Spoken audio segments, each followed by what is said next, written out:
आज की कहानी है बाघ की चालाकी। एक जंगल में एक बेहद चालाक बाघ अकेला रहा करता था।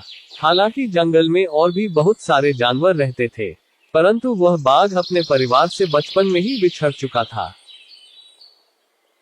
इसलिए उसने अपना सारा जीवन अकेले ही संघर्ष के साथ इस घने से जंगल में गुजारा था। वह जंगल के प्रत्येक कोने कोने से वाकिफ था, अतः उसे इस जंगल में किसी भी चीज का भय नहीं रहा था। वह सारे जंगल में अकेले घूमता और जब जरूरत पड़ती अपने खाने की व्यवस्था कर ही लेता। कहते हैं ना कि पारिवारिक व्यक्ति की घर की जिम्मेदारी ही उसी की जिंदगी से उस गुमराह कर देती है, क्योंकि वह हर वक्त अपने परिवार के सदस्यों के बारे में ही सोचता है।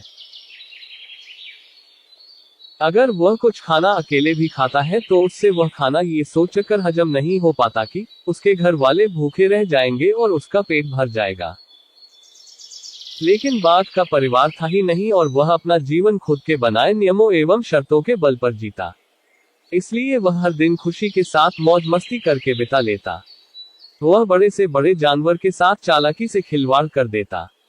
जब भी उसे अपना पेट खाली महसूस होता, वो चालाकी से जंगल में घास करने वाली जानवरों को घात लगाकर मारता और अपनी भूख शांत करता।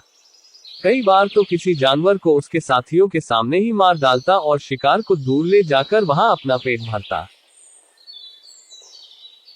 परंतु एक दिन बाघ कुछ खराब चीजें खाने के कारण अपने स्वास्थ्य को बिगाड़ देता है और कमजोर पड़ जाता है। परंतु फिर भी वह जीने की बहुत उम्मीद रखता है। तबीयत बिगड़ने के दौरान वह एक पेड़ के नीचे कई दिनों से झाड़ियों में ही बैठा रहता है।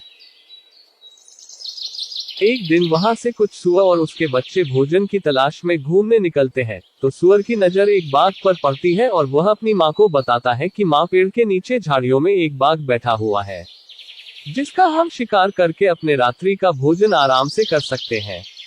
बच्चा अपनी माँ से यह बात बोलता है, पर तेजतर्रार कानों की बदौलत बाघ ये बात सुन लेता है और एक मृत बाघ की भांति नखरे करते हुए कुछ क्षणों के लिए अपनी सांस रोककर सो जाता है। अब जैसे ही सुअर उसके मुंह के सामने जाकर उसकी नाक सूंघता है, तो वह उसे मरा हुआ समझता है और उसे अपने स्वास्थ्य के लिए हानिकारक समझकर वहां से चला जाता है। सीख इस प्रकार एक बाघ अपनी चालाकी के कारण सुअरों के मुंह से बच पाता है। हमें भी हमेशा मुश्किल वक्त पर अपनी बुद्धि का सही प्रयोग कर ऐसे निर्णय लेने चाहिए जिससे हम खुद की सुरक्षा कर सके। अगर आपको वीडियो पसंद आए तो लाइक करें, शेयर करें और सब्सक्राइब करें।